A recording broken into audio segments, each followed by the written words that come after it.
Is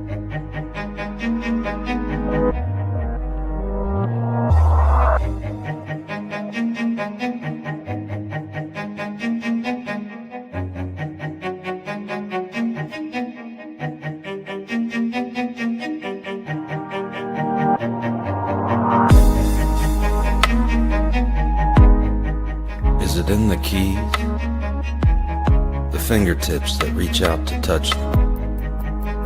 The string that begs to be bent? Or is it in the notes on a page? A foot to a pedal?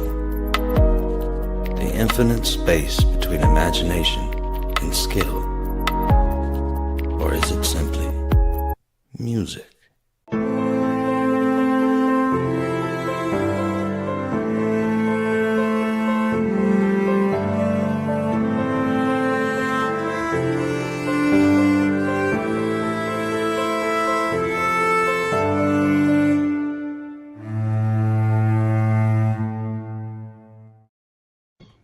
Well, thank you for tuning in. Welcome to the 13th Note Art of Mastery podcast. And today we have a panel session, and it's going to be incredible. We're going to discuss the topic of songs, songwriters. And just to start off, to kind of get the boat flowing, that, songs is the way that we all humans have in the way we communicate, we document, and we archive experiences and so forth. And as technology starts to infiltrate our society, music and songs became the landscape of our culture. And today we have these experienced veterans in so many different parts of the music industry. We're going to explore the magic of songs and its relationship with the songwriter in the moments that it captured in time. So without any further ado, let me introduce Jay Barth. He is the legendary front of house engineer. His work has spanned decades of live concert memories with some of the most well-known singers and bands and songwriters. So thank you, Jay, for joining us today. Pleasure. Next, we have Ned Evett. Ned, of course, is a singer-songwriter with over 3 decades of writing and recording experience, and he is the master of a very unique instrument, a fretless slide glass guitar, and it makes his music his own, uniquely his own. How are you doing, Ned? I'm doing good, Jeff. Thanks for good to be on the show. Great having you. And then Cole Stanfield. I can't say enough about Cole. I love his voice. He is a singer-songwriter with over 25 albums in his credit, and he is a mainstay in the Austin music scene. Hi, Cole. Welcome. Thank you very much. It's an honor to be invited. Thanks, Jeff. Hey, I just wanted to start in saying that during this time, with the music having changed in the landscape of the record company not running the shows anymore, we are seeing now the opportunities of not only the equipment being better for home recording and so forth, but all the tutorials and all the lessons that you can learn online. It has changed this landscape of, I would say, songwriting and so forth. So let's start with, let's go from bottom around. We'll start with Ned. Ned, share with us a little bit in regards to songwriting when you first started songwriting to the way you write songs now. Well, pop songwriting or rock songwriting, if you will, one of the big barriers to being able to do more than 1 or 2 songs at a time is just basic getting out of rhyming jail. Learning how to develop a lyrical style that allows you to take a G chord, a C chord, and a D chord and make something that's uniquely yours. So I'd say that's the one thing that almost everybody has to deal with. It's like, I can't rhyme place and face anymore. I don't know where else to go, let alone write a bridge, Yeah. And I don't know, for me, I used to write with bands initially around 15, like you're all trying to write the music and the lyrics together. And, for me, I eventually sort of turned into a solo artist, singer-songwriter, because I found it easier to both write the music and do the lyrics. And I think what a lot of young songwriters encounter these days, of course, is you have technology as like a third way of doing it. Yeah. You can write with the band, or you can write with yourself, with just you and your phone making the songs up in real time, or you can record everything into a DAW. And of course, you could record into a 4-track back in the day, but those are kind of your three options: write with other people, write with yourself, or write with yourself with technology. Of course, you can record as many parts as you want, and maybe AI is the fourth one of those three, where you just put a prompt in and it spits out a John Prine sounding song that fools everybody into thinking you're amazing. But everything, it's funny because the theme of this podcast is songs, and it really does all come back down to the song that you've written and what that can do for you as an artist, what it can do for people listening to it. Yep. And I guess really that hasn't changed. Right. And let's go with follow this with Jay, because Jay inspired me to really dig about songs. Jay, you've been around a lot of great voices, and I'm sure during sound checks they're working out stuff and so forth. And according to performance and aspect of bringing a new tune out or playing the old favorite hit, tell us about what you believe makes a great song that when you hear it, you bring it out to the audience, you see everybody emotionally tied into it. Well, I think the main thing to me is something that just kind of won't get out of your head. You can hear it once or twice, and you still have it there. I mean, that's a big part of the deal. Yeah. There's other things that are meaningful to people. Some people get wrapped up in certain lyrics. They mean something to them. A loved one that passed, or a loved one that they're in love with, or love is a big part of the deal, I think. So, teenage angst and love and all that sort of stuff. Sure. I spent as you know, I was 16 years with Bob Seger, who's probably, as the folks I've worked with, though he's done other people's tunes, he wrote most of his own stuff. And he always said, I get my inspiration from something I see or hear. One day I was on Main Street. And, one day I was watching some movie and they talked about a brave stranger. And, he had a whole list of them. He rattled off like stuff just lines that he heard in a movie, right, or a sign that he saw on the side of the road that ticked him off to get, to go into it. So other folks, Cheap Trick wrote a lot of the songs, obviously. Yeah. Aretha, not so much, but she had great songs. Yes. She wrote a couple, but most of them were written for her by other folks. That's sort of a start, I guess. Right.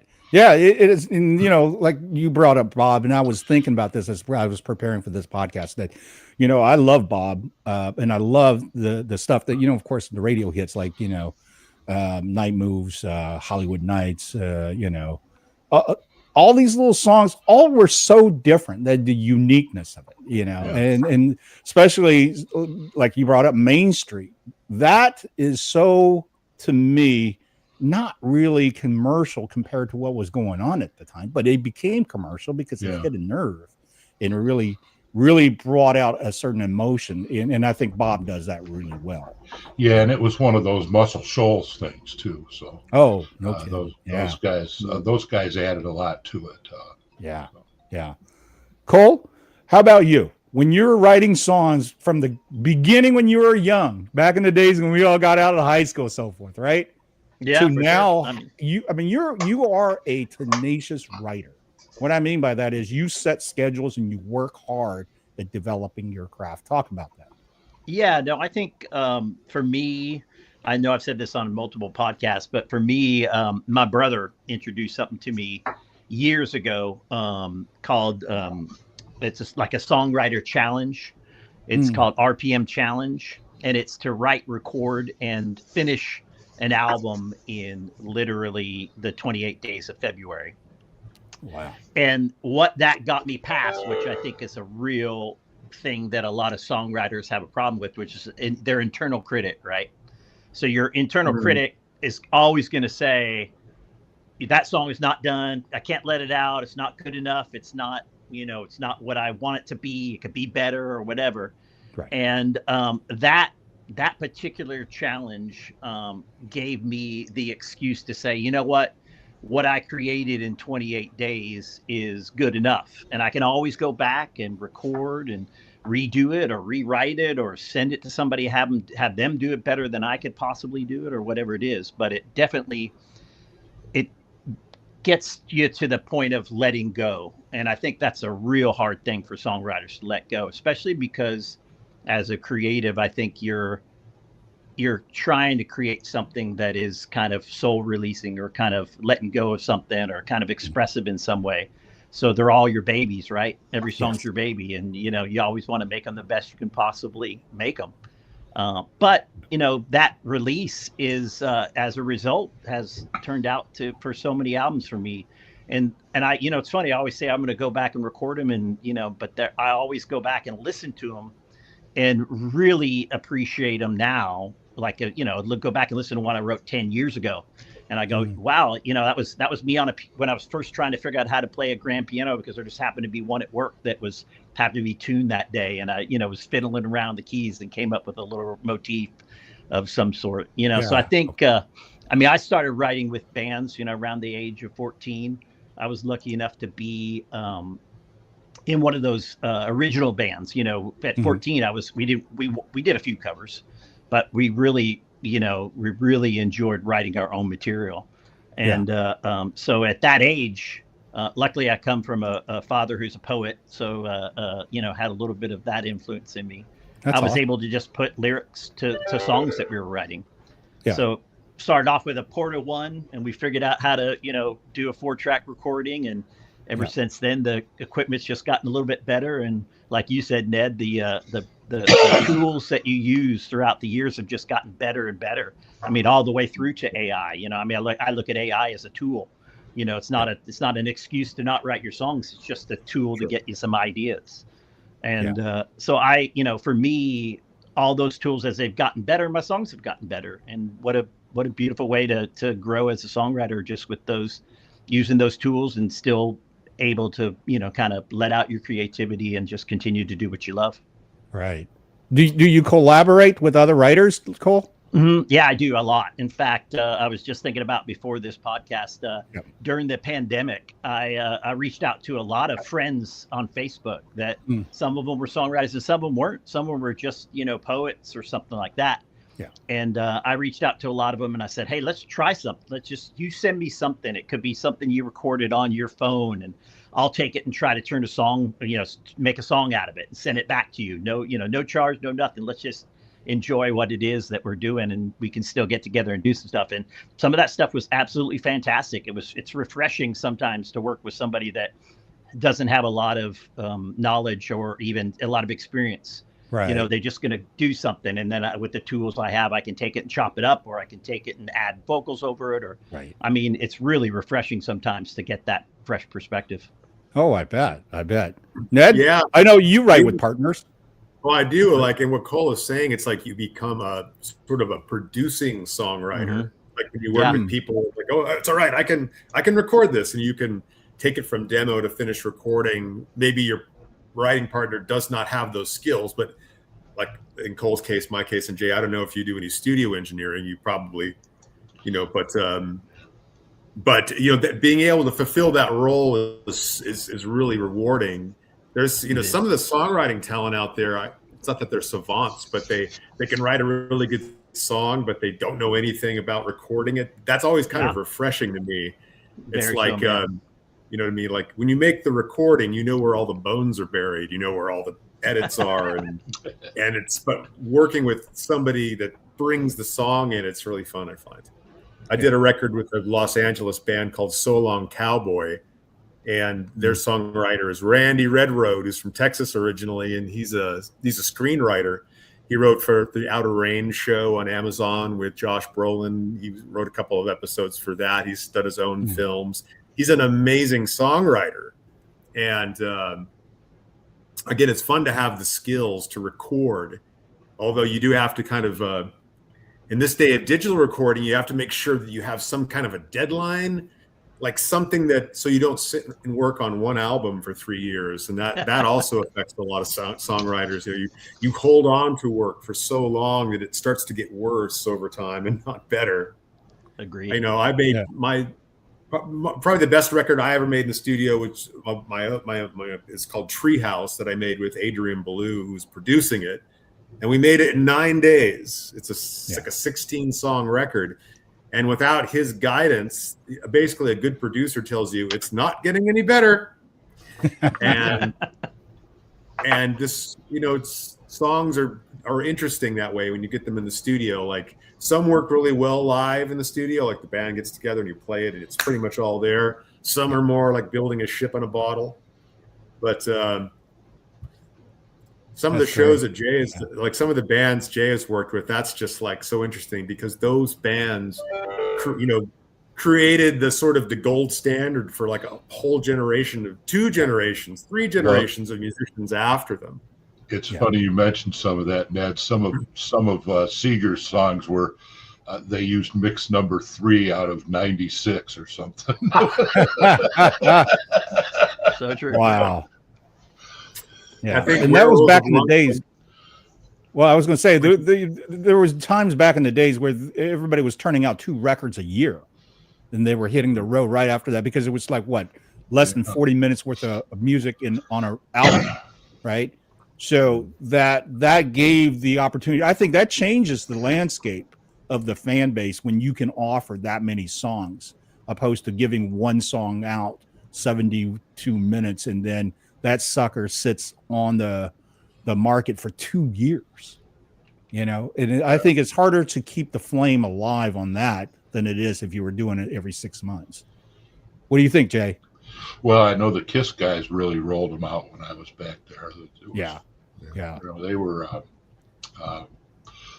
I don't know anybody that worked harder for a couple of years than those guys. Like them or love them or hate them or leave them or whatever, but they really worked. That's They went from the road to the studio and putting that stupid makeup on every night and jumping around in those shoes. It was a lot of work. Hey, got them the Kennedy Center Award, right? It did. You got to hand it to them. My dad told me that when he saw The Land of Hype on ABC in around 78, he says that stuff is never going to last. They're not Elvis. Yeah. And 50 years later, my dad's not here anymore, but this is. Go figure that, right? I never thought. I mean, if you'd have told me in 75 or 6 that they'd be still playing in 2020 or whatever, I'd have called the guys in the white suits to come take you away. Right. But here we are. Have you ever seen guys, whether it be Kiss or Cheap Trick, where they're working out something at sound check, and then next thing you know, that sucker got stuck in the list. Now they're performing it, and people are getting off to it. Yeah, a few times I think. Particularly, the Tricksters would do that quite a bit, actually. Bob, not so much. He was kind of quiet in the background about it. Right. But Cheap Trick would do stuff like that quite often. Yeah. Cheap Trick always gave me the impression. I've seen them quite a few times between 79 to 81.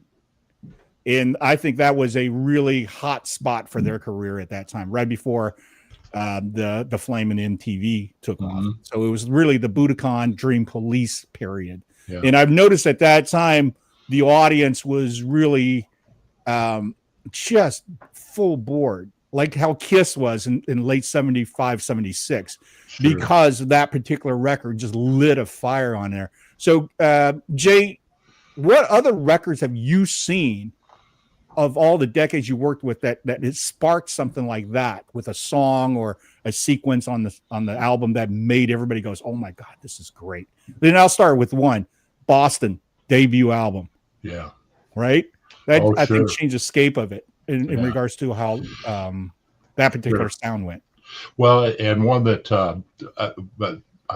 one of the fellas asked if I worked in the studio. I did do a little bit of studio work and producing back in the 80s. I had a band called Baruga Bandit, and they were managed by Punch Andrews, the same guy that does Bob Seger, and we did a record for Capitol Records, and we got the opening act slot on the very first Dire Straits tour in America. Wow.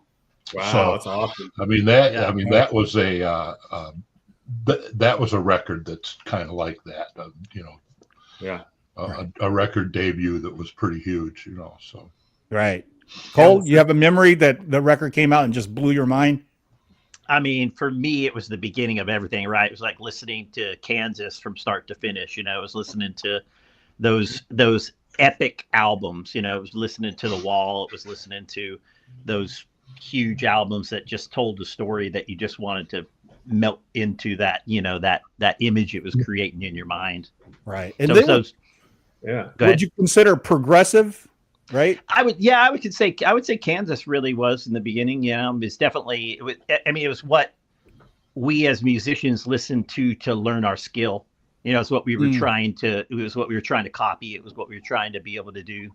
So I think for, especially the group of musicians that I was playing with, I was 12 years old and trying to play Trees and Rush and Kansas. And, at 12 years old, there was no YouTube. You had to figure it out by ear. So you literally, and then I only had an 8-track too. So you had to hit that button and you had to listen all the way through. You couldn't go back. You had to wait for 3 more songs to go back and listen to it again. So, wow. Yeah. Good memory. So that was my dad's 8-track. I remember that. That was one of my biggest memories. Was really, I think it was Boston and it was Kansas and I can't remember the third one, but those were the beginnings. Yeah. Ned, how about you? I was reading. Well, I read an article once about when's the last time that happened, and a lot of people agree that Radiohead's OK Computer that came out like in 97 or 98 was the last time an album kind of got that type of traction. Where the band was out doing it live and it sort of changed the game a little bit. Yeah.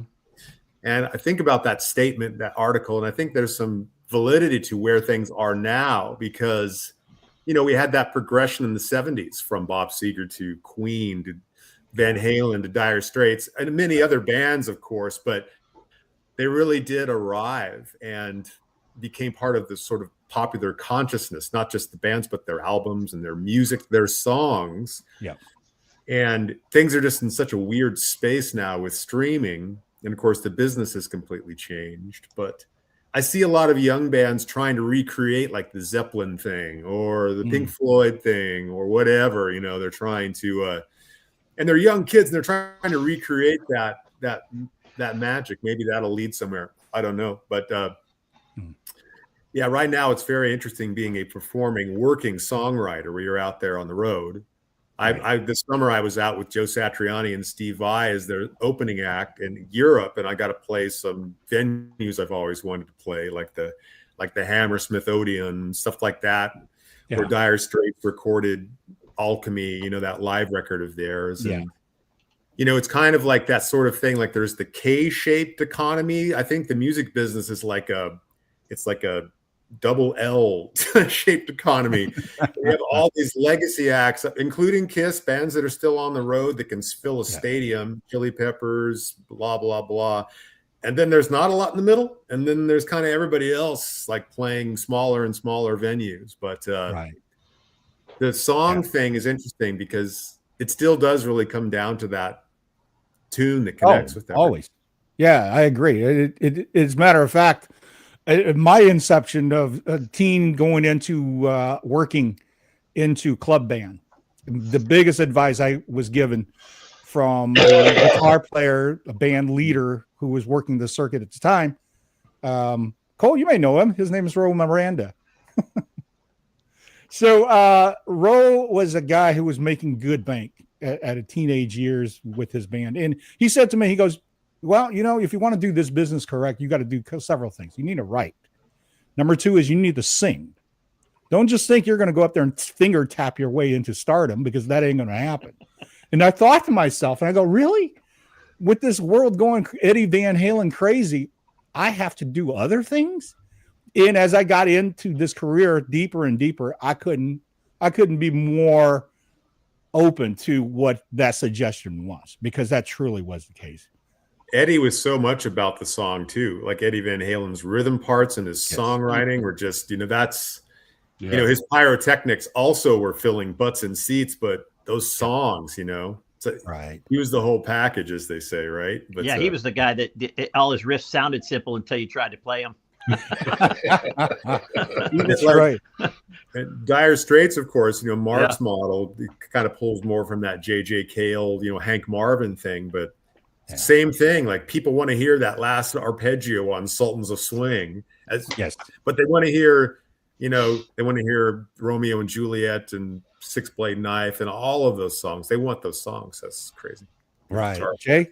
I know the stuff. I don't know. I shouldn't be too critical, but you've earned it. Some of the stuff these people pay how many thousands of dollars for a Taylor Swift ticket, and I couldn't hum a song of hers if my life depended on it. Yeah. And all these other bands we've talked about, I could probably hum 3 or 4, just off the top of my head. So that's a big thing. Interesting. Well, I'll dig a little bit deeper on that because it's interesting that I think the Taylor Swift phenomenon happened. I was still teaching guitar when she came on the scene, and within the first 2 months of the record release, I had 6 to 10 girls every week coming in with an acoustic guitar going, I want to play Taylor. Yeah, of course, 80% of them quit after 2 lessons, recognizing that they couldn't learn how to play guitar in 2 lessons. Yeah. So that is one of those freaky phenomenons that happened. And I'm sure it happened when Edward Van Halen came out. It happened when Kiss came out and so forth. Or the Beatles. Yeah. Or the Beatles. Yeah. Exactly. Yeah. Spot on that. Okay. So we're coming up on the 6 o'clock. Ned, you need to wrap up, right? Because Ned's going to leave us. Yeah. Sorry. Since I live here in LA, I've got to get up north into the city and traffic gets impassable after about 4. I feel your pain, sir. I used to remember that. Add some snow to the mix. That'll get you going. Where are you, Jay? Where are you? I'm in Ann Arbor, Michigan. Oh my gosh! Yeah. My uncle was a Episcopalian minister in Ann Arbor for years and years and years and years. Oh, really? What do you know? What church he was at? Oh, the Episcopalian church there. Doug Evett was his name. So anyway, I feel your pain on the Great Lakes winters there. Well, I had a company that did sound. I designed and installed sound systems for a number of years in my post-road career, and churches all over the place. So, it's fantastic. Yeah, I still dabble in consulting and helping churches. I've been working with a big church a gospel church in Ypsilanti for the last few weeks. Yeah, you didn't retire. You're just working less. They keep finding me. I don't know. If you're in this industry, you never retire. You can't. No, you're absolutely right. There's no reason to because this is about the heart, the passion. The soul. Is. So, Ned, before you leave, show us what's your latest album. And, do you want to tell everybody about your tour coming up this next year with Steve and Joe? No, it just wrapped up. I spent 6 months overseas. I thought you were going back out beginning of next year. Here is Strange Kind of Freedom. It's a vinyl record. Here's my band members on the back. It's 10 songs. I do my usual thing. I wrote like 20 songs and picked 10 of that 20 to put on the album. And I sort of take that approach with songwriting. And I'm happy to say I made it alive through the tour and I'm back. 6 months. We're gonna need to have you come back and talk about that tour because I know that's got to be one of the most memorable things to 100%. Be in Europe. Yeah, and you doing your thing. That's the beauty of it. Let us know when you're near Ann Arbor. Yeah, absolutely. Well, it's a huge privilege to do what we do. It's great meeting you all, and of course, Jeff, I've known you for a long time. Thanks for the opportunity, and let's do this again sometime. Absolutely, Ned. Hey, happy holidays, brother. All right, take care, Ned. Cheers, you guys. Yeah. Bye. All right. So now let's go here. What I did is I asked ChatGPT regards to what would be the top rated pop songs, and pop music. We now treat that term differently than when it first came out. Of course, right when the advent of radio and started to create the opportunity for songs to be replayed over and over. and popular is really what pop music. You got fuzzy a little bit, Jay. What happened? It got fuzzy a lot. I don't know. It's on autofocus, so I didn't do it. Honestly, there you go. There I thought I was drinking already. I turned the autofocus, and I lost my lights earlier. I've got these two soft white lights that I on a dimmer that I put, and for some reason they went off, and I can't get them started. So I'm less than perfect visually. No, but you look good. I mean, you're still lit well. You're the perfect vocal booth. There you go. Yeah, you do have a lot of. I just have a backdrop back there because back when I was in my sales career, we kind of pioneered this kind of stuff. With a company called Hitcast that was an Italian company. There was only two people doing it at the time. It was Microsoft and Hitcast, two people in the whole world, and now all of a sudden, everybody does it. So right. But I've had, I have a shirt hanging up there that if I need to put a shirt on, there you go. I still have it hanging there in a backdrop. It's just a cloth that I pull across. Yeah. That's great. That's the thing about, podcasting has just gone off into its own world and has created its own universe in the last 5 years. Oh, yeah. As a matter of fact, podcasters talk about this, especially the veteran ones have talked about that. It seems to be there's more people jumping on the bandwagon wanting to become a podcaster, influencer, and so forth, but not really have any kind of technical skills or even have really the mindset of how hard of work this really is. Yeah. Right. I mean, you have to do it every week, do it every day, just keep posting and keep going. Yeah. In a lot of ways, it reminded me being in a band, being on the scene, because you have the level of creation, production, and creativity all tie into that. And you have to put it into the schedule to make it work. If you don't, needless to say, it won't go anywhere, right? Mm-hmm. And the aspect of earning the audience, that is the part, just like, when we go out there in the band, slugging it out, passing the flyer, hey, thank you for coming out, free tickets, all those things I did back in the band days. I'm kind of doing this with the podcasting industry. Yeah. Yeah. And very fortunately, of course, I got hooked up with redpills.tv, Josh Reed, and everything just kind of blew up from that point. But now let's go back to the pop songs. Didn't it go veer off on that? The thing that I wanted to do is I wanted to find out what would be considered the popular songs. I want to get both of your feedbacks in regards to what do you think of the song, and we talk a little bit about it, because here's what I've always found, that great songs doesn't have a genre. Great songs just have great emotional content, and it somehow infiltrates you on a DNA cellular level where you carry it with you, right? Mm-hmm.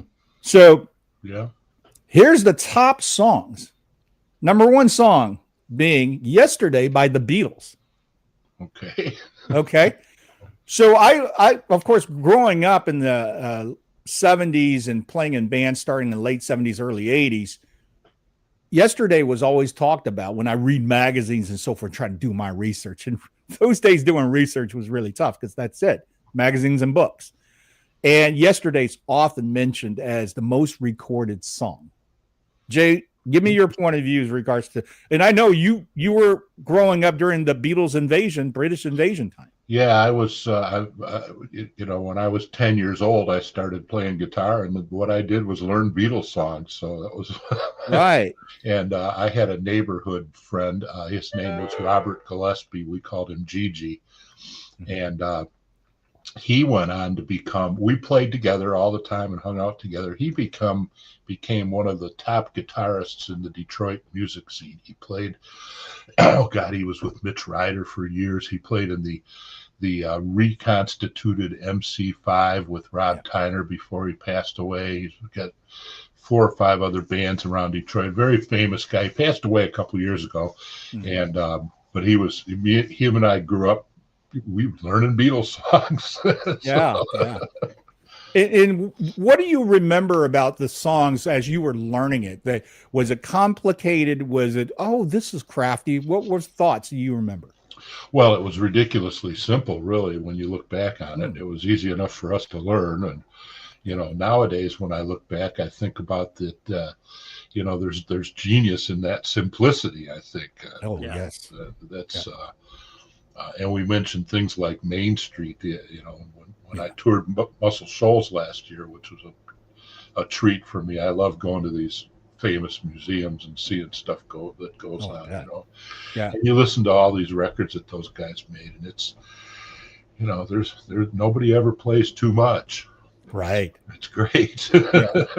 Yeah, that's one of the things that was drilled to me too. I was playing in a band that was not as rock; it was a little bit more esoteric, and they were graduates from North Texas State, so that's pedigree, right? Yeah. And the first thing that came out of their mouth is, "Calm down. We know you can play. Yeah, give me space." Yeah, and I was 22 at that time, and I remember thinking to myself, "Oh, okay." And that really disciplined me quite a bit. Oh, yeah. It's no different than don't just sit there. You get in a fight, start kicking and swinging. Calm down, right? Yeah. Cole, what do you think about the song yesterday?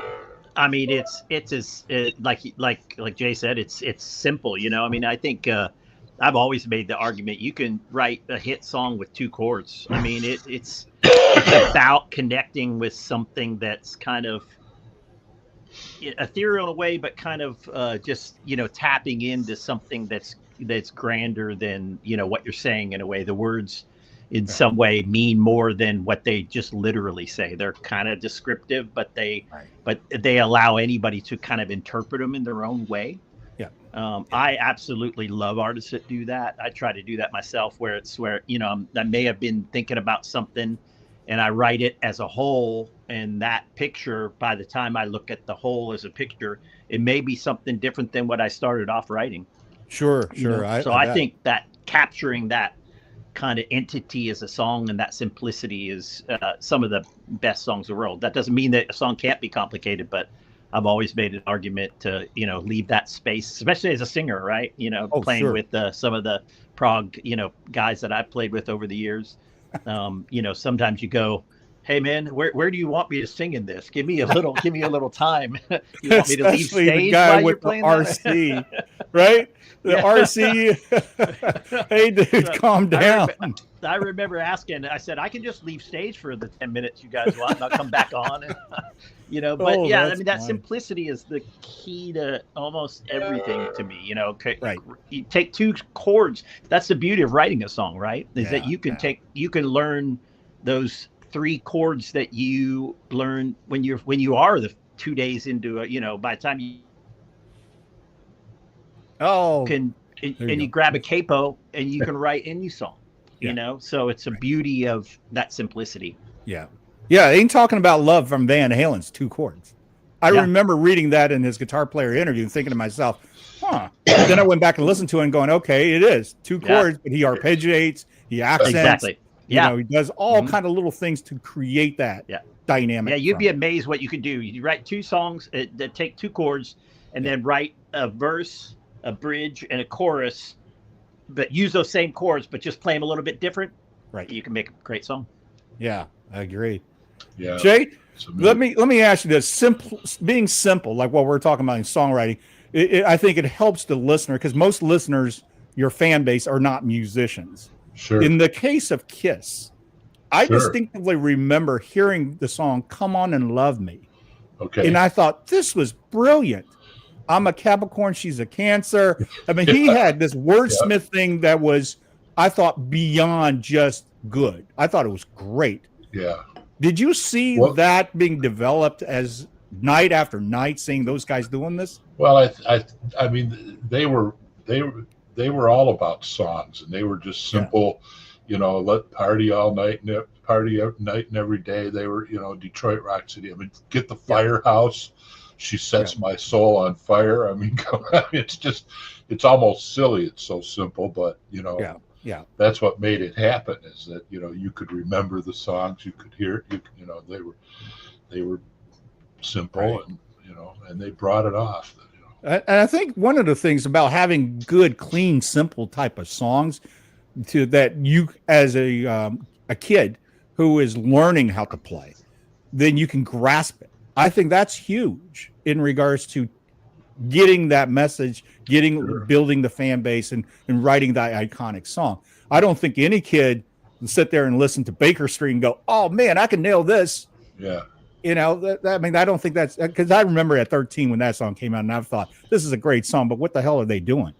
That's the first thing that came to my mind, right? Well, I had a lot of different likes when I was young. I loved Bob Dylan. I loved Yes and the Mahavishnu Orchestra, which was all kind of, people that could play like crazy, Right.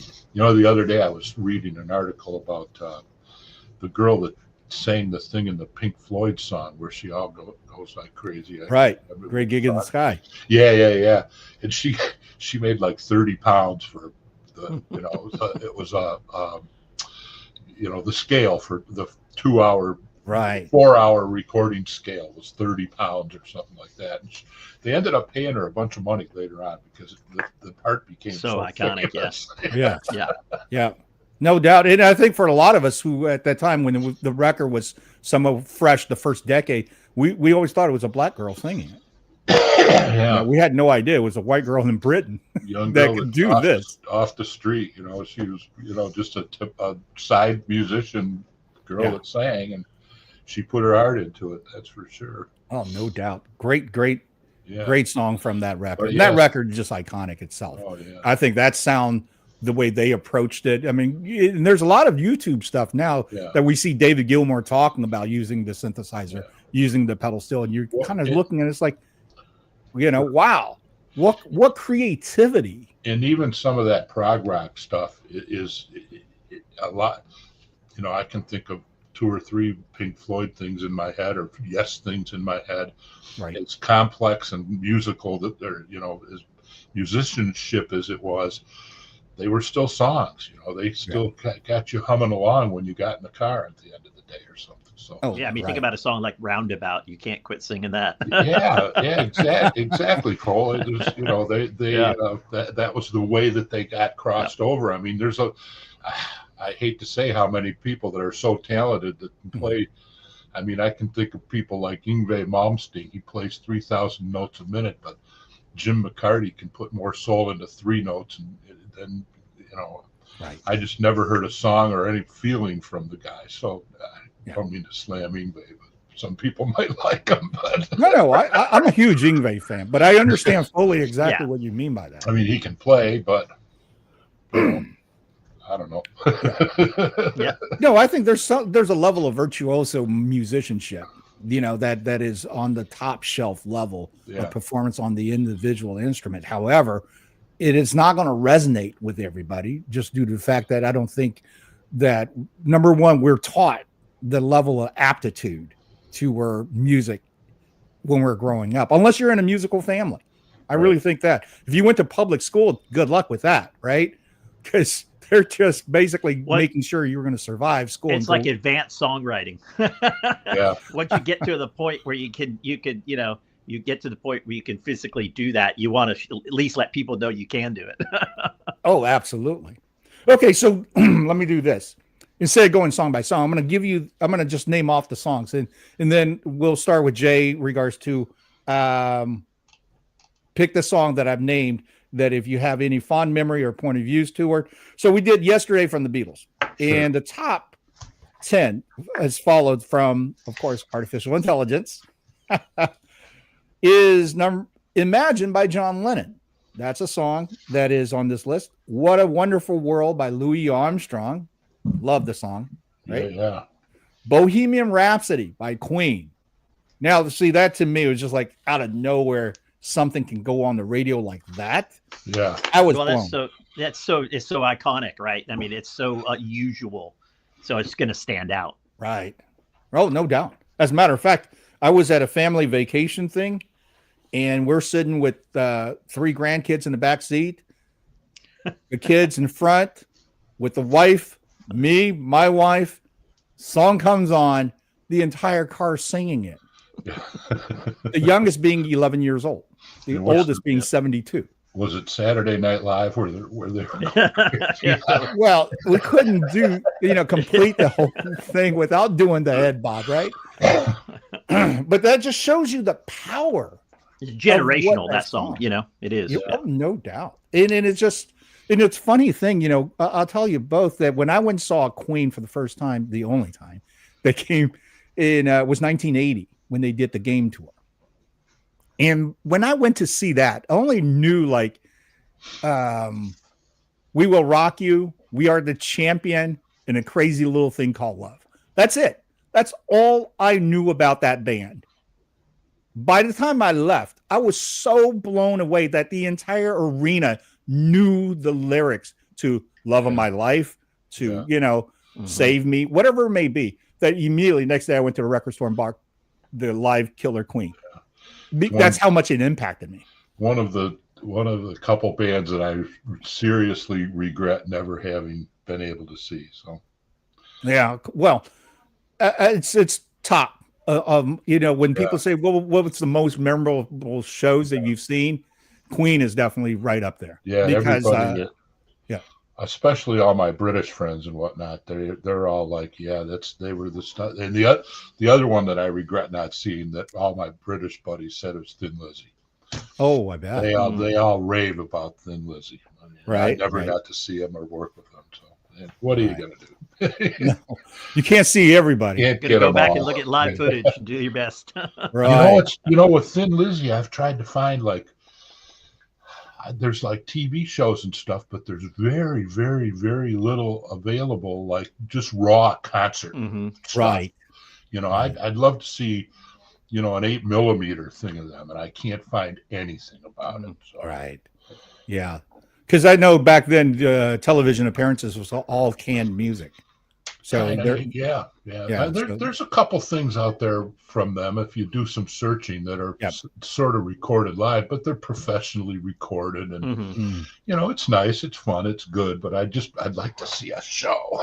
Right. Oh, I bet that would have been great. Yeah, I went back and bought the US Festival, 83 US Festival. Okay. Yeah. That's a good one to go back and look at all those acts. Okay. Oh, absolutely. You're talking about all 3 days too, right? Uh-huh. Yeah. Because there was some really great stuff. Great on stuff. The New Wave Day. Mm-hmm. Right? And then I don't know what they called the other day.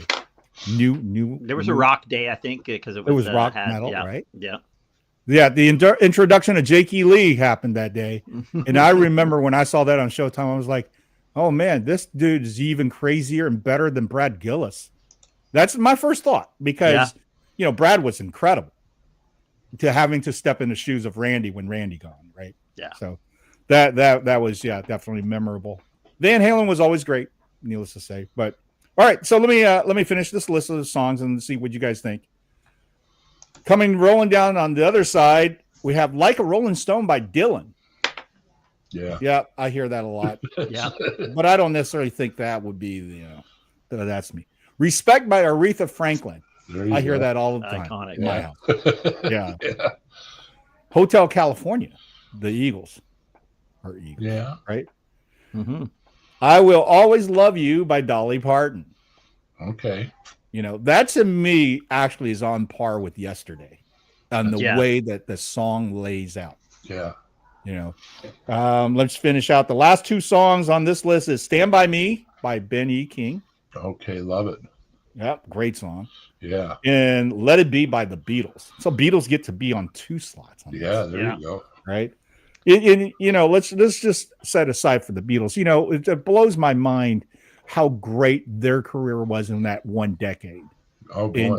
Right? Because of just the creativity of it, right along with the great producers such as George, and that first time of understanding multi-track from the 4, then linking up to 2, then bouncing and learning all those little tricks. Jay, why don't you start and give us a little feedback during that period of mid-60s, around 66, 67, going into 68. What did you see the music scene in the songs, especially with Pet Sounds and Sgt. Pepper? Oh boy. And you just hit on one that's Pet Sounds is something I can sit and listen to from start to finish. Yeah, me too. You know, once a week or more. To me, it's just brilliant. But it, like I said earlier, I at that time I was really God, between a number of different things. I was very much into blues, the whole Chicago thing, Buddy Guy and stuff like that. And, Right. and I was into the Beatles, and of course I liked the Rolling Stones. I mean, the whole British invasion thing. Yep. And I was deeply involved in listening to Motown music. Sure. Having grown up in Detroit, I mean, that was the Motown thing is like magic to me. I just, I go down to that. I've been to the Motown Museum probably 8 times. Wow. And every time I go there, it's like going to church. It's like, Sure. It's just memorable. How they made those songs out of that little place is just incredible. Just incredible. So those are probably my most, the things that were influencing the most at that time. And of course, Dylan, like you said, I mean, like Rolling Stone, the whole Dylan thing, I was very into Bob Dylan at the time. Right. So.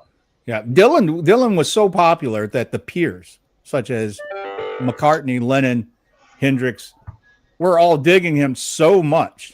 They were literally like copying the template of songwriting, if not just taking his song and redoing it as well. Right. Well, and a lot of the songs became hits all over, Mr. Tambourine Man, and there was the Byrds did them, and I'm having a brain fart now, but tons of people did the songs to where they were just all over the place, Right. Well, like a Rolling Stone, definitely, it's been covered by enough bands, similar to Robert Johnson type of stuff, come into my kitchen and things like that. Yeah. That became a standard that a lot of rock bands use, because I think it's simple enough to adapt to your own sound, your own style. So therefore you can kind of move it in there, and because they're kind of a hidden type of songs, meaning that they didn't get saturated on the airwave by radio, right, that it isn't like all of a sudden, oh, you're just playing like a jukebox. You're actually playing songs that other people go, oh, that's pretty good. Baby, Please Don't Go. It's another. Those are my favorite songwriters, are the ones you don't have no idea who they are until somebody else makes a song big, John Prine or somebody like that, where you go, where did that, you have to go back and research where it came from, So I love those kind of hidden, the ones that pass you before your eyes until somebody famous makes it popular. Yeah. John Prine was great. He was, I did a number of shows with him back in the day with our sound company, Fanfare. Yeah. He used us whenever he came around to Ann Arbor. We did him in Chicago, Ann Arbor, I don't know, somewhere in Indiana. I probably did about a dozen shows with John. He was a wonderful guy. I bet. And what kind of show would John put on? Pretty much just it was him solo at the time. Wow. So it was no band or anything. So it would be almost equivalent to, like, say, Joan Baez type of thing. Yeah. Oh, that's awesome. I did her one time too. She made us turn all the fans off of the amplifier racks. It was so quiet. That's right. Aretha makes you turn off all the AC. So. Oh my God! Yeah, thank God we never. Me and a fella named Big Ed, Ed Larned. He's out. He tours with Herbie Hancock now, but we used to just fly out to the weekend, and we didn't have to ride the bus because the bus never had AC on it or anything. People are there, oh my God, you couldn't have AC on. She didn't like AC, and she didn't fly. She wouldn't fly it towards the end. And she was tricky. She called me one time, and before I was really knew what was going on, she says, Jay, is there a way to get to Los Angeles? If we go that south route, will we see any mountains? And I was so stupid. I said, well, yeah, there's a beautiful string of mountains you got to go by to get there. Oh, okay, thank you. And then I find out, well, she doesn't like riding through mountains, so she tricked me into telling the truth about the nice ride to LA. Well, that's funny. They used to take this route when she'd go to New York. They took some roundabout way that avoided all the mountains. It took about 6 hours longer to get there, but she didn't care. She didn't want to be in the mountains. Didn't want to be in the mountains. Didn't want to be on an airplane. So right. And this is just her little. This is just her little personal quirk or superstition. One of many. Well, it makes it interesting, fun tour in work relationship, doesn't it? That's a little off topic, but anyhow. All right, Cole. You and I are about the same age, so we're like a little bit a decade behind Jay in that sense. So when we were in our so-called teen years, it started to get things happening and so forth. The bands that was happening was very guitar driven because it came literally from the 60s toward the end of the 60s with the Jimi Hendrix, the Cream, and then we go on, and it developed, the Blue Cheer, Grand Funk Railroad, So give me an idea in regards to when you were at this point, you got into listening to more progressive stuff because of Kansas and Rush like that. Yeah, what was the song that jumped out and just went, oh my goodness, how do I do this? Yeah, I mean, it had to have been Rush. It had to have been Trees or something like that. When it was the probably that I forget what album Trees was on, but it was probably I think it was just after 2112, right? It was I forget which one. Hemisphere. Maybe Trees was on. Was it Hemispheres? Okay. Hemisphere. Yeah, and then I mean, it was just that. It was the soundscape they were creating. It was that storyline. I mean, back when I was young, I was into, reading books like The Hobbit and all that kind of era, kind of that kind of fantasy stuff. And so it was this kind of this magical thing. And I think I realized as a kid, I was lucky enough to be around a lot of creative people anyway, people that were going to, what was it? What was the art school there? Was it what was the art school that was there in I want to say HSPVA or High School for Performing and Visual Arts there. Yeah, so a lot of my friends ended up going there instead of to regular school. A lot of the friends that I knew at this era. Right. So I was around a lot of creative people. So I think for me, I realized, wow, how cool would it be to write something like this, whether it be a book or whether it be a song. And then as I found a group of people that I really could play with and start, writing with, I think it was just the fantasy to be able to create that, kind of that visual, script in your world, and then be able to have a creative outlet, Oh, because I didn't get into HSPVA. I tried. Right. Well, I think, we were very fortunate. I mean, all of us here, that we are alive in a period of time where music was emphasized, the art, the artisan aspect of it. Yeah.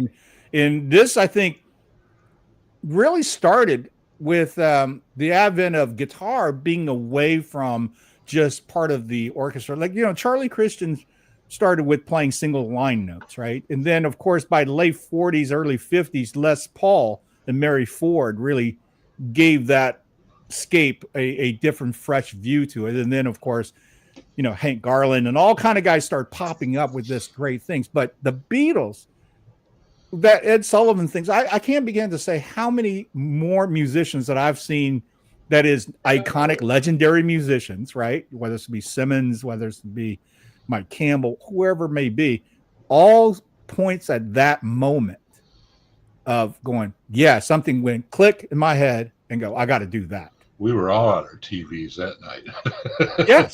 Yes. Everybody. And the funny thing is, when I got into music in the mid 70s, Beatles already broken up, right? But I somehow got into the Beatles so heavily, literally, from the point that I start buying all the records, whether it be the White Album, Sgt. Pepper, and start playing them backwards, looking for messages. Sure. And I was just blown away in regards to just how rich this band and its legacy and what they were bringing to the table. And mind you, my very first Beatle record was the repackaged Love Songs. Oh, boy. So it wasn't a standard, so-called Beatles issues. And as this was going along, I'm going, wow, this is just an incredible band. I hope they reform. Beatlemania came on Broadway. Do you guys remember that? A full-on production of 4 guys going through eras of the Beatles with backdrops. And this was phenomenal. I saw it, Beatlemania touring company, when they played Houston at the Music Hall. Same week John Lennon was shot. Isn't that ironic? I go see this show. I'm going, this is fantastic. I can't wait. I hope they get back together. A few days later, John's gone. Yeah. Right. So we all know at that point, you can't have that. There's nobody can replace that, you know. But the Beatle thing sat even deeper because of this emotional change. All of a sudden, it's like, okay, we'll never have this again. It's the same thing with John Bonham. When Bonham died, and I was so waiting for that tour in 1980. They're going to be great when they come to America. Yeah. Bonham passes. Oh, great. So the only thing I had to live with is go see Song Remains the Same 1,000 times because that's it. Yeah, it was just 45 years from John Lennon. I put up on a Facebook a little story I put up. The day he was killed, it was the end of our tour with Bob Seger, our European tour in 1980. Wow. And we were in Stockholm, Sweden, and we woke up in the morning, and in the of course it was 1 a.m. or something, Detroit time or New York time, and they had one of these ticker tape things, like the old news things where the news come ticking off, and they had it in the lobby of the hotel. And that's how we learned that John Lennon was dead. Right. It was like 8 o'clock in the morning in Sweden, and we saw this ticker thing coming on. It was. I'm sure the thought has to come across as disbelief when you see that. Yeah, it was. We were all kind of floored. Bob was a mess. He was really hurt by it. Well, we all were, you know. So sure. It was a quiet, long flight home. So. I bet. Well, you know, I think John the Beatles touched so many people, especially even after, you know, the whole breakup and they went on their own ways. I think when John came back with Double Fantasy, we all embraced it because it was a little bit more mature of John.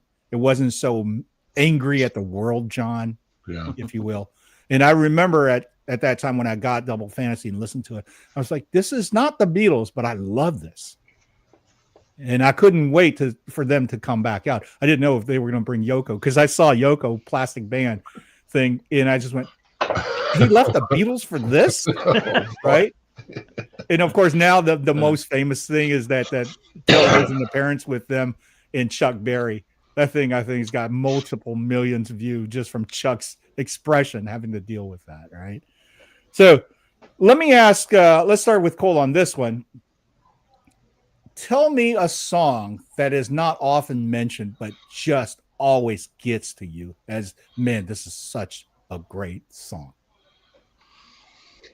Well, I think there's artists that you relate to in so many ways. Part of the reason I put back this poster back here is there's a gentleman that was from Houston. His name is Chris Whitley. One of my favorite songwriters. And so almost everything he put out just, you know, brings you to tears. I mean, in some ways, you know, he had a lot, he struggled with substance abuse, as some of the great writers do, unfortunately. But he was, to me, he was one of my, he's kind of unknown in some ways, but almost like a John Prine thing where he wrote songs and, you know, you just kind of go, man, that's such a great, you know, a poet in a way, you know, like a tortured poet, you know, kind of type of songwriters. And somehow those types of songs kind of just constantly come back to me as far as, you know, speak to me in some ways. Right. I don't know why, because I don't feel like I'm a tortured poet, but right. But well, that's interesting, because I was going to ask you, do you feel you have to have a tortured soul to reach that level of emotion? That's a very interesting question, and you know, I've struggled with it a lot. In fact, I'm thinking about writing a book about it. But I kind of feel like some of the greatest artists in some ways struggle with things, and that struggle kind of sets them on a new level. And I, as a songwriter, struggle with that kind of, that, you know, like, feel like I can recall when I was younger, you know, kind of what we call looking over the edge, you know, getting to the edge of that, where you're kind of going, hey, am I, you know, being safe here? Right. And some great songs came from that. But, you know, in some ways, you know, I thank God, you know, I did, but in some ways I always came back from that edge a bit, you know, but I've, you know, in some ways, peeking over the edge was enough for me. I was lucky to be able to skirt the any kind of real, addiction problems and stuff like that. Right. But I don't know. That's an interesting question, because I definitely have thought about that multiple times in my life. I mean, I love Jim Morrison. I love Chris Whitley. I love some of the, those real tortured songwriting souls and those lyrics that they come up with. And that's my own personal struggles to, kind of want to be there and experience those things. Yeah. And coming back from the edge has always been my choice, but I guess that's a good thing. At least I'm here to be able to say it. That's right. You're producing it opposed to just flaming out. Yeah, absolutely. Yeah. They say, the bright stars shine bright, Yeah. And I think that's in some ways that's a, that is a, that's truth. That's, I guess they're able to speak the truth. Amy Winehouse, some of her songs. Yes. Some of those songs are just so powerful in some ways. Now, that doesn't mean that some of the greatest songwriters in the world, Bruce Springsteen's got some really powerful stuff. Yeah. So, it's interesting. Yeah. That's something I've struggled with just from a songwriter standpoint. It's questioning myself if I peeked over the edge enough. Yeah. Yeah. As a matter of fact, I remember a manager of mine when I first got into the business.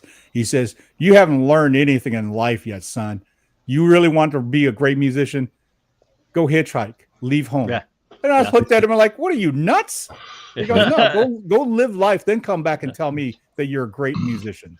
This thread reminds me totally of Bob Seger's "Turn the Page." Yeah. And, while he wrote a lot of great songs after that, there was, that's the one that really kind of hit home. And, some folks get to a point where, it's kind of hard to write a blues about a flat tire in your Porsche. Right. Yes. But Turn the Page was one that and it hits the fans. I mean, there was a couple nights that he didn't play it. And I was afraid for my life. They were pissed at me. They're all leaving. Well, turn the page. What are you? I said, Bob, they're gonna come after me if you don't play this song. I'm really surprised. Why would he make a decision that omit a such popular song? I don't know. So just I'd like to mix it up a little bit. Well, Yeah. Could you imagine? When you write like your band like Aerosmith or any of those bands that just have to play those songs night after night after night. I can't imagine having to just at some point you're like, oh my God, it hurts too much to sing it, Turn the Page that wasn't one of them. So right. Turn the Page is such a great song because it sets such a mood. Oh, yeah. I think that's one thing about Bob that I really loved, whether it's to be Night Moves, whether it's to be, Main Street, Turn the Page, Like a Rock, every song that he does, the first 30 seconds changes your whole environment. Well, but if you listen to the earlier stuff, East Side Story, Persecution Smith, there's a whole list of stuff. Even it was a grittiness and a that comes from not being a star. Catmandu's like that. It has a rawness to it. There's some Catmandu, but even heavy music and the early few albums were pretty rocking, that's for sure. So. Oh, no doubt. I think that's a beautiful thing too, right? To listen to a catalog of an artist that's been around, that long. Yeah. And hear that, I remember as a singer, I would always go, oh, why aren't those, those older singers hitting those high notes that they sang when they were young? And, and then as I got older, I realized how much better their storytelling was getting and how much, so it really, it changed my thought process when it came to, just that, It was a different thing. Yeah. Yeah. Yeah. Well, we had the guitars at E flat in 1986. I think that was popular in the 80s. But if you have to work that much too, you got to be able to preserve and do whatever you can, because every night's a new crowd. Thank God for in-ear monitors. What a change, huh? Yeah. Yes. All right, Jay, let me ask you this, sir. Since the British invasion affected you as a kid coming up at that point, the two bands I talked about the most, of course, is the Beatles and the Stones. Yeah. The unsung hero to me, which was even bigger influence for me, was the Who. They were enormous to me as well. I love that. Yeah, I could listen to Who's Next all day long, and Live at Leeds was one of my favorites. And I love the Who. Yeah, I love the Who. Give me your opinion of Pete Townshend's writing. Oh, fabulous! Absolutely, absolutely. Yeah. And the things that he hit, I thought had a certain emotional solitude, a solemnness that the other bands in the British invasion didn't even come close to. Yeah, you know, the early stuff was, and then once again, that's a writer that went from more of a hardcore thing on some of the early stuff to a little more. Well, I could never call him really refined, but it got a little more complex and a little different, So right, and interesting things too is that Pete was a very simple guitar player, right? Yeah. We can't say he was a Hendrix or a Clapton or anything like that. Although he can hold his own, I would say he's not, completely, a chord guy, because Woodstock, that piece of film with the Who was a huge part of my growing up. To learn See Me, Feel Me in, of course, Summertime's Blues on Woodstock. The thing that really always got me about Pete was the dynamics of how he worked. He's a great wordsmith. Yeah. So he brings a certain point of views that I just felt that the other guys, whether it's be John, Paul, or, Mick, Keith, they didn't even come close to. And yet, when we look at it now, when you talk to people, on the British invasion and so forth, you rarely hear people talk about the Who. Why do you think that is, Jay? I don't know. I certainly remember them, and I mean, I love them. I love the Kinks. I loved. Yes. Boy, there was a bunch of them. Now I'm doing another senior moment here, but there was a lot of it going on. It was great. Right. Well, I know Paul Revere and the Raiders was popular, right? Dave Clark 5 was super popular. Oh yeah. Well, and Dave, you want to hear a funny Dave Clark story? Yeah, all absolutely. Right. So I'm with Cheap Trick and we're in London, and my wife Pam was with me, and we had all been consuming adult beverages for some time. We were at this restaurant called Mr. Chow's. There's one in L.A. and there's one in London, and famous place, and we all came in there. Hey, yeah, Jay, this is Dave. Hi, Dave. How you doing? And he says, well, yeah, when I was with the band. I said, which band? It's like, oh my God, it's my most embarrassing moment in my whole rock and roll history. It's like the Five, of course. Sitting there with Dave Clark at the restaurant. Oh, that's funny. Yeah. But, sometimes when you walk up to somebody up close, it doesn't snap. Yeah. You know what I mean? Of course, at that time, he wasn't playing anymore. He had become a very famous business executive in the music. I mean, he became mega wealthy and whatnot from being a record label and all kinds of stuff. But he was unique because he was kind of was almost like lead drums. In those songs, you listen to some of those songs, the drums were right there. Right. It was a real unique sound for even to this day.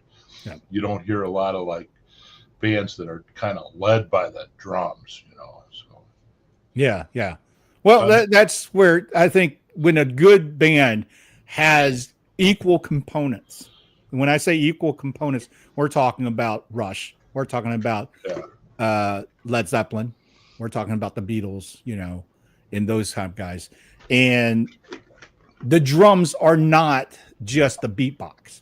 Yeah. The drums is every bit supporting all the dynamics of the words. Yeah. Even at times enhancing those phrases. Yeah.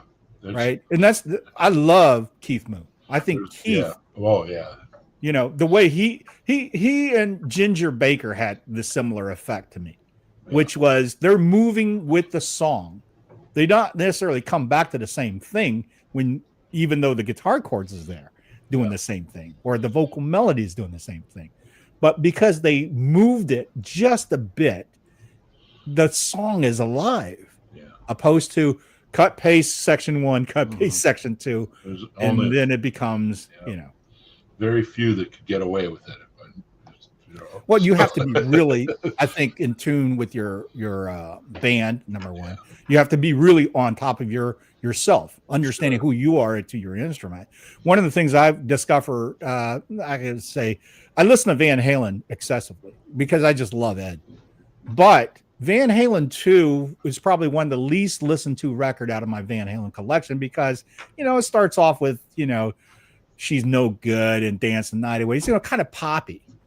But funny thing is that the other day I listened to Van Halen 2, and after Dance the Night Away, Somebody Give Me a Doctor, Out of Love, all those songs came up, and I just went, what the hell am I even talking about? Yeah. This is Van Halen at its finest with Ed and Alex talking to each other on their instruments. Yeah. Right. So again, that's what another components of a great song I thought was that it could be something that sits dormant for many years on a listener's ear, and then one day it goes smack right into your pineal gland. You're going, where have this been my life? Right? Yeah. Well, and sometimes it takes your maturity as a listener, yes, to grow into a song like that, or even, you know, what I mean, even when it comes to like jazz or something like that, you know, I mean, yes, it's the maturity as you as a listener, and especially as a musician, to start understanding those types of songs. Right. I found myself with later Rush albums that way, you know, because, you know, being a guitar player, of course, you're like, you know, everything after Moving Picture became synthesizing, you know, but now I'm like, what's your favorite records? I don't have a favorite records, but I can tell you this, you know, Mystic Rhythm is great. You know, Tai Shin is great, you know, and then I start going off on all these records that was never on my playlist when I was a, you know, younger guy. Yeah. And this is what I found, that I did a deep dive on Elton John not too long ago, went through his whole catalog from beginning to end. And I was just blown away just how great his career and his records were. Mm. And this is something I would have never bought into when I was in my 20s. Why? Because it wasn't guitar. Well, like Madman was fabulous.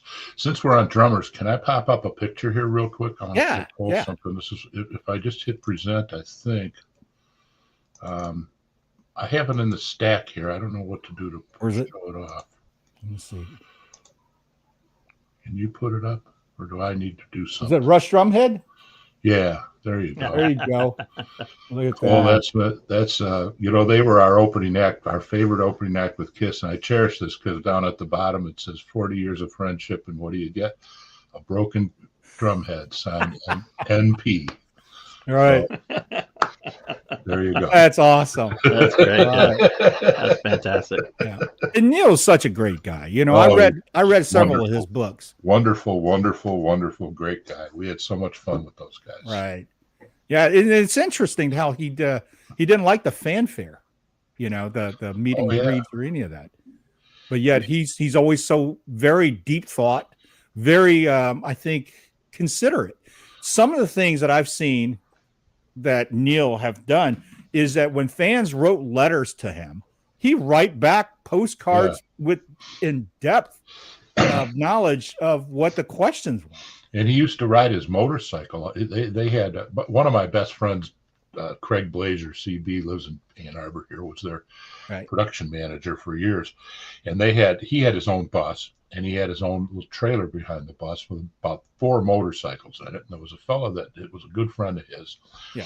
And they would like leave Detroit with a day off to go to Chicago. And he could be like, I don't know, bumfuck Wisconsin somewhere or something at some diner. And they never knew where they had the guy. His friend had a cell phone. Neil didn't want to, don't bother me. If you need me, call, I can't remember his name, but you know, and he'd just be at some diner in the middle of nowhere, and you know, the waitress didn't know who the hell he was, and he'd show up at the, you know, in the afternoon at the next place on his motorcycle. That's so that's great. Perfect tour. And that's just, you know, so I think he kept this sanity with that, you know, because touring is grinding. Would you say, Jay? Oh, yeah. No question. Especially if you're young, undisciplined in sense of self, then all the dangling of the carrots of go come party with us. Oh, there's girls here, it could drag you down in less than a year. Those early Kiss days, with Rush with us, we could do 4 or 5 shows a week, and you were just dog tired. I mean, oh, I bet. So yeah, he didn't have his own bus and the motorcycles back then, but that came a little later. Right. So. No, as a matter of fact, as he matured. That's right. Well, I think you appreciate if you're touring and working like that, and you're doing the station wagon, right? Yeah. And then you graduate to some kind of a mini bus, Oh, yeah. So once you start to grow like that, you savor, I think, every step. Yeah. I mean, we started driving the truck ourselves. It was a big deal when we got a semi, and CB and I could ride in the semi, taking turns sleeping. That was huge. And then when we got a bus, it was like, whoa, we're downtown now. Right. Right. Well, I can only imagine too that early days of Kiss, when everybody was fighting over peanut butter sandwiches and so forth, that you go to the town, you still have to put on that show. You still got to make sure that you got the confettis, you got the flash pots. And I remember one time I talked to JR about this, and JR says, we every time we go to, we just got to start nailing down all the production products, the stuff like confettis and all that. Yeah. And I'm really blown away by that, because most bands would just show up and set up the gear back line and costume change, if that, and call it a day. This band was so much more. They had to reload a lot of that stuff throughout. Yeah. You couldn't carry enough with you, so you had to get it. You might get enough for a couple days, but you always had to shop for stuff. Yeah. And the fun part was for us kids at that time, being 12, 13, seeing magazines such as 16 or Hit Parader giving us those photos of backstage, or it was just mind-blowing for us to see anything that's in a production side. One of the things I loved about Rush, every tour had a brand new tour program that lists all the gear. Yeah. Right. And that to me was, heaven sent, because you just didn't know. They didn't list. Not many bands back then would list. If you walk into the music store, one guy is going to try to sell you everything in that store that they have. Nobody ever sat there and goes, well, Getty uses this as, so, you want to try that. That's what Guitar Magazine was for. Right. And Guitar Magazine became definitely the cornerstone. In the 80s, I held my guitar stack of Guitar Player and Guitar World as gospel, because that was where I was learning cutting teeth. And of course, Bateman Music, I was there forever, Okay, we're getting ready to wrap up because I know we're running long. Hey, I want to thank you both for your insightfulness on songwriting, song, and just the overall how to look at bringing this type of creation to life. Wow, and I know that if the more people we can influence and inspire to go in this direction, the better off we are as society, because we're creative, we're artistic, and we're not a template, and to me, I think AI enhances if you use it right. Yeah, it's a tool. I mean, that's the biggest thing. It's a tool. It's no different than a reverb back in the day. I remember when auto-tune came out and everybody said, you can't use that, that's cheating. And you're like, okay, but it sounds cool. I mean, it's just a tool, and if we continue to work with the tools, then we have more possibility for more creative outlets, Oh, no doubt. If we didn't do that, I mean, seriously, like guitar playing, if we didn't have digital delay, but how would the guitar industry would have changed? Yeah. Well, you'd have a tape echo. Jeff, right? Come on, you'd need a tape echo. So. Right. Well, the tape echo has its own charm. There's no doubt. When I use the Roland Space Echo, I go into my all of a sudden Jimmy Page mindset, because it lends itself wanting to go there. Sure. Right. But I couldn't dial in my Steve Vai sound with it. You know what I mean? That's a whole other whole nother podcast, I think. Yes, yes. Yeah, Guitar we should do we one did on with soundscape in Yeah. creativity behind productions. Because I mean, Yeah. I know you, Cole, on your records, you are very liberal in regards to, hey, let's try this, let's go here. Mhm. I mean, I love tried- that about your work. I just always try to like figure out, like, I love to listen to an album, a song or an album, and go, how do I think they got that? You know, Yes. that trains your ears to go, what made that sound? Oh, that sounds like a porcelain plate, Right. On top of a snare drum or whatever it is. It's like those creative things just feed that song. And when you are able to take something creative like that, and that brings out something else, and something else brings out something else, and I mean, that's, you just kind of create this song from it. It's playing. It's being back in the playground. Yeah. Oh, no question. As a matter of fact, I'll just do this story real quick. That in the early 90s, I was playing in a prog band that was between Kate Bush, Pink Floyd, and Jim Morrison. And we actually had David Ragsdale playing violin. And Ragsdale came from, at that time, Barbara Mandrell, and he was in between before he went to Kansas. And while we were working on being creative, the singer was so open to ideas that she took a ratchet, right, that you use for tools, and recognized that it makes that click, click, click sound.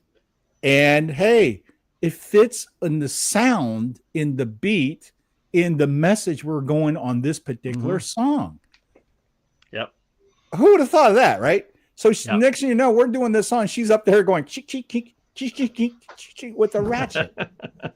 So And pretty soon there'll be a new percussive instrument called the ratchet. There you Yes, go. yes, exactly. And you know what? It's because of moments like that that made me not to be so stubborn.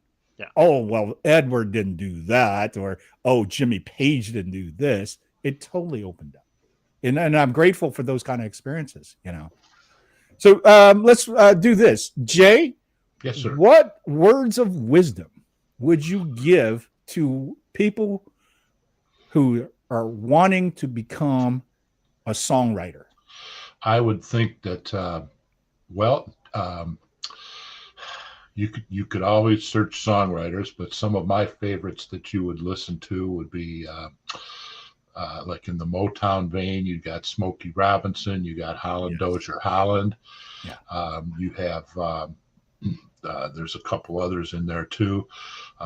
Carole King. Yes. Melts my heart every time I hear Up on the Roof. She was such a brilliant songwriter, and that whole Brill Building from New York group, they wrote a lot of songs. And obviously the Beatles that we've gone through the list, Right. But listen to their songs, listen to that stuff, and absorb as much as you can. Yes. That's what I recommend is, listen to great songs and look for your inspirations, like Bob Seger says, saw the Main Street sign, Yes. Okay, and something comes of it. Right. He said he always got something from a movie or something, a lot of stuff from movies, lines in movies, he said. Sure. Yeah. It would probably his number one source of inspiration. So That's awesome. Yeah. Cole, how about you? I mean, that's almost the same thing I would say, I do the same thing, right? You just take the time to stop at any time you go, ooh, that's interesting. That 2-word phrase is interesting, or that idea is interesting, and just write down everything. Yeah. And, just throw it on a text note, or throw it on a piece of, little piece of paper back in the day. I've got tons of notebooks, old notebooks. Yeah. And I would say just be honest and keep being creative and honest, just stay, you don't just, the creativity comes from just experimenting in some ways. Yeah. So just throw it out there and don't worry about it, because the more you put out there, the more that's going to either stick or just be part of your catalog. And that's, to me, I've always said this, if I wake up at the end of my life and say, here's my life in 82 albums, that's I'm going to be happy with that. All right. Awesome. And with that, Give me 3 must-listen album, artist, or songs. I think you can go first, Jay. It's going to take me a minute to come up with 3.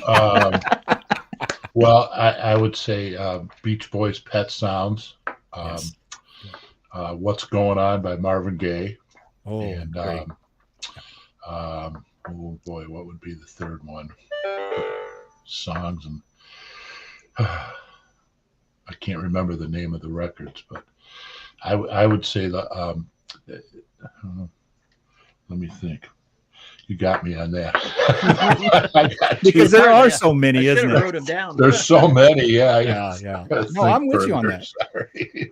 Okay, well, I'll go here. I'll give 3 that I think that's quintessential because of the kind of sound they gave and the kind of energy, emotion. Number 1 is Carpenters with Karen Carpenter. To me, if you got their extensive catalog of the greatest hits off the HD track where you can hear it at 24-bit 96, her voice in the whole entire orchestration of their songs are incredible. Best voice ever, in my opinion. I love. Oh, fantastic! Voice. Yeah, the innocence as well as the vulnerability that she is able to capture. You know, there's only a handful of I think songs or singers that can pull that off. Karen does it fantastically. I think Dido did it back in late 90s, early 2000s. Very few females that is not boisterous power, but it hits you. I think the Canadian girl can hit that. Ronstadt's great. She does some of that. Especially you listen to that Different Drum was one of my favorite songs too. Yeah. Oh, no doubt. Written by Mike Nesmith of the Monkees. How about that? I think Mike is actually underappreciated. Yeah, you know, because of all the things I've learned about Mike. Yeah, he seems to be a pretty solid guy right behind the scenes, pushing on things to go, you know, for especially his own career, but the Monkees' career as well as the whole music thing. You know, the other aspect of another album or song that I absolutely love, and I love the way it's put together, is All of My Love by Led Zeppelin off In Through the Outdoors. And Led Zeppelin being a guitar band, so supposedly, right? And most people go Zeppelin 4, Zeppelin 1, so forth. My favorite record actually is In Through the Outdoors. And it's because of the orchestration. It's because of the maturity that they've arrived through all the other records that became this record. And All of My Love has a personal message, of course, Robert and his son, but the orchestration of nylon guitar, string sections composed by John Paul Jones, and that nice laid back drum that John puts in. All those things would just seamlessly perfect. And I really do believe that happened because they were so good together. And that's why when John passes, they just went, it's over. We just simply will be a different band if we put someone else there, right? Yeah, Cole, you got something now? All right. I thought of 2 of them that I think I would go. I would say I'd start at the beginning of my world, probably Rush 2112. Just listen to that start to finish. I love anything you listen to start to finish. Yeah, and then I'll go with the Chris Whitley album called Dirt Floor. Okay. That's probably it was him in a barn by himself. Literally with he's a dobro player or a national player. Right. So it's very raw. It's very, torture poet, and it's very almost dry. I mean, it's almost like, but it's so beautiful to listen to everything and its kind of intricacies of how he played and stuff like that. That's great. Yeah. Sometimes it is that honesty, just that simple. Have you guys seen that Bruce Springsteen biopic that was out? I haven't yet, but it's definitely on my watch list. Jay, have you seen it? I haven't seen it, no. Okay, so I went to see it, and I'm not a Springsteen fan, just so you know. I love the movie. I thought it really showed that period of time when he's now recognized.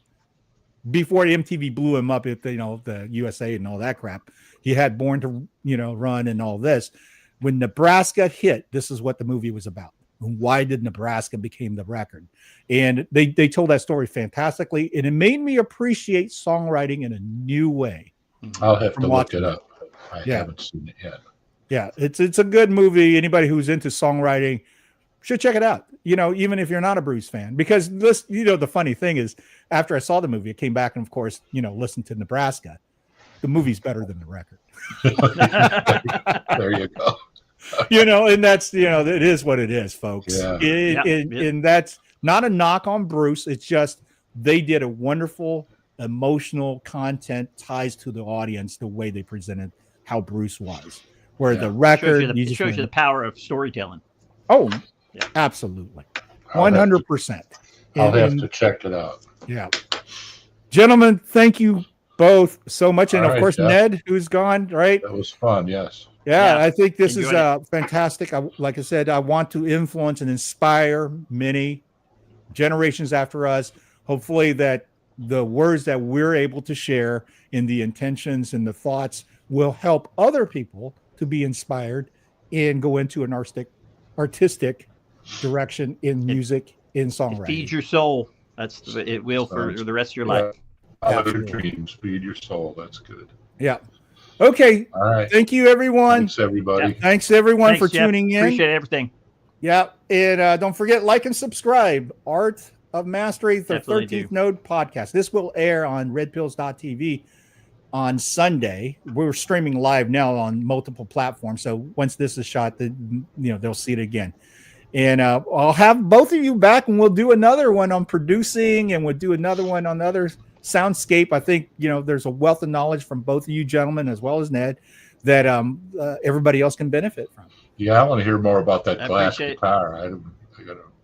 If you Google it, Yeah. if you go to YouTube and listen, Yeah, I've looked. I'm gonna listen to a bunch of. Yeah. Both of you I'll guys, say this. Cole and Ned both. I'm gonna follow up a little more. First I should time- have done it sooner. Well, the thing Sorry. about Ned is that That's why we're here. Right, exactly. And the thing is, I thought I was a guitar head because I knew almost everybody who's not everybody, and then there's people that you just heard regionally. I saw his video on YouTube, and I just went, "What the hell is he doing?" Yeah. That's the first thought. Second, third time viewing, I just went, "Man, this guy's breaking grounds similar to finger tapping." Not saying that it's Yeah. doing that, but he's doing something that's uniquely different. Well, I'm looking So I forward. messaged him. I go, "Dude, you're fantastic. What you're going for. I wish you all the best," and so forth. And when you know it, about 4 months later, I get an email. And he goes, "Hey, I'm moving to Houston.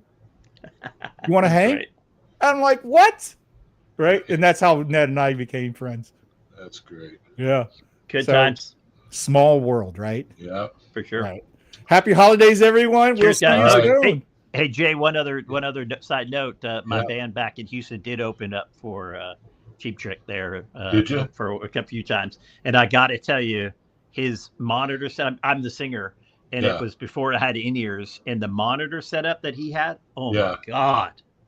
my god! I could hear everything. I was like, oh, this is what it sounds like to hear yourself in monitors. Yeah. Well, Robin's one of my favorite singers. I mean, I think he's Yeah. just fabulous. He's underrated and fabulous. And Oh, when yeah. you speak about monitors, I don't know how long ago you opened with them, but when Bunny was playing, Yeah. Bunny never had drum monitors. Yeah. He never had drum. He had a little Fender amp that he could turn Rick's guitar on if he needed it, and he knew if I made a mistake out in the front of house, he knew it. How funny. But he never had drum monitors. He's the That's only crazy. person ever, most of these guys come out and give me more kick in the monitor. Buddy had never had any of them. So, Wow. and he heard everything. Yeah. And you know what? Bunny Carlos is underrated, Oh, my underappreciated as a drummer in a part of a great band. Well, they all are. I think, I tell you what, They are. Yeah. I used to solo Rick's guitar, and he'd be up there throwing picks and do all kinds of shit. And it sounded fabulous. I mean, the notes were like right on. Yeah. Amazing.